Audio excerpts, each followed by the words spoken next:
મારું નામ મોવર માસુમા રફીકભાઈ છે। અમે લાદી પ્લોટ 13 માં રહી છીએ। આ જે ડેમોલેશન કરવાની જગ્યા છે ત્યાંના અમે લોકો રહેવાસી છીએ। અમે લોકો અત્યારે આવ્યા હતા મોરબી મહાનગરપાલિકામાં અમારા બધાયની અરજી કરવા કે અમને તમે લોકો આવાસ યોજનામાં ઘર દ્યો અથવા તો જમીન દ્યો, કાંઈ પણ અમને આધાર દ્યો રહેવા માટેનું।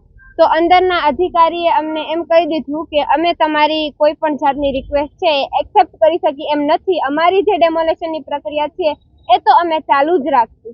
તો હવે અમારા જે બધાય આ મિડલ ક્લાસ વ્યક્તિ છે, તમે બધાયને જોઈ શકો છો કે કોઈ હાઈ ક્લાસ નથી, કોઈ પાસે પૈસા કે એવું કઈ છે નહીં। તો અમે લોકો ઇન્સ્ટન્ટ અમારા ઘર લઈ શકીએ કે એક રાતમાં અમે એક મકાન ઊભું કરી શકીએ એવી કોઈની શક્તિ નથી। તો હવે અમે આ મીડિયાના માધ્યમથી સરકારને અરજી કરીએ છીએ કે તમે અમારા ગરીબ વ્યક્તિનું કાંઈક નિકાલ કરો, અમે લોકોને કાંઈક કરતા કાંઈક તમે રહેવા માટેની જગ્યા આપો।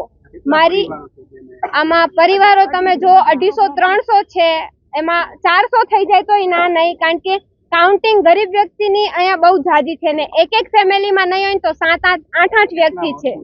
અહીંયા 50 વર્ષથી 60 વર્ષથી છે, જ્યાં સુધી અમને સાંભળે છે।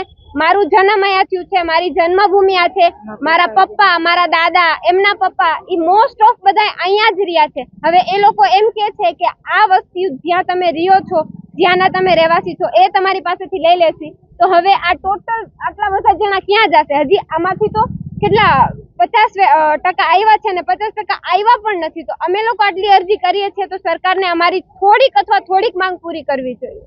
માડકી આયશા ગફારભાઈ, સૌથી પહેલા 1-1.5 મહિના પહેલા અમને ડેમોલેશનની નોટિસ આપી હતી કે 7 દિવસમાં તમારે ખાલી કરી દેવાનું છે। હા, અને અત્યારે હમણાં હજી 3 દિવસ જ થયા, ત્યાં વળી પાછી નોટિસ આવી। 1.5 મહિના થયા તો નોટિસ ઉપર નોટિસ જ આવે છે ને અમને એમ જ કહીએ કે અમે ડેમોલેશન તો કરવાના જ છીએ। અત્યારે અમે અંદર ગયા હતા સર પાસે, તો સર એમ જ અમારી વાતે સાંભળવા તૈયાર નથી, એટલે અમે સરકાર પાસે રિક્વેસ્ટ કરી છે કે અમારી તમે મદદ કરો, અથવા અમે તમે અમને આવાસમાં મકાન દો। એ જ અમારે તમારા પાસે માંગણી કરી છે કે તમે અમને કાંઈક અમારો નેઠો આટલા માણસનો કરો। કેટલાય માણસ આવા ગરીબ છે, ગરીબ શું આમાં બચ્ચાના નાના છે, ક્યાં જાય, કે ગઈઢા બુઢા 50 વર્ષ ત્યાં રહે છે, એને પણ આ બધાને નથી એના સામું જોતા, નથી ગરીબ માણસ સામું જોતા। પણ સરકાર તમારે થોડુંક તમારે ધ્યાન રાખીને સાંભળવું જોઈએ ને કે અમને થોડોક ટાઈમ દો કે અમે આવાસમાં ફોર્મ ભરી હકી, કે આવાસમાં તમે યોજના કરો તો અમે એમાં જાય ને અમારું અમે ઘર કરી, કોઈને ભાડું અમે નથી ભરી હકી, એટલી એમાં પાસે સગવડ નથી કે અમે ભાડું ભરી શકીએ।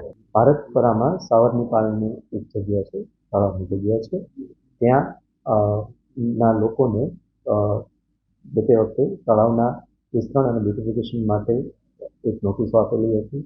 એ જગ્યાને એમને પુરાવા રજૂ કરવાની તક આપી હતી કે એમના જમીનને લગતા, બાંધકામને લગતા કોઈ પુરાવા એમની પાસે હોય તો એ રજૂ કરે।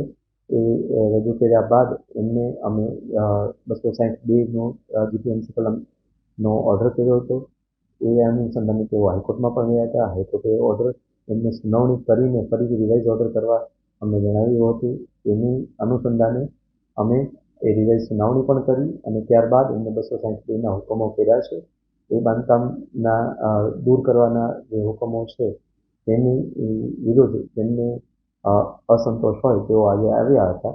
તેમની માંગે આવાસ આપીને ત્યારબાદ અમારે ત્યાં આ ડિમોલિશન કરવાની એમની રજૂઆત, એ ટૂંક સમયમાં અમારી કામગીરી ચાલુ, અરાઉન્ડ 180 જેવા બાંધકામ।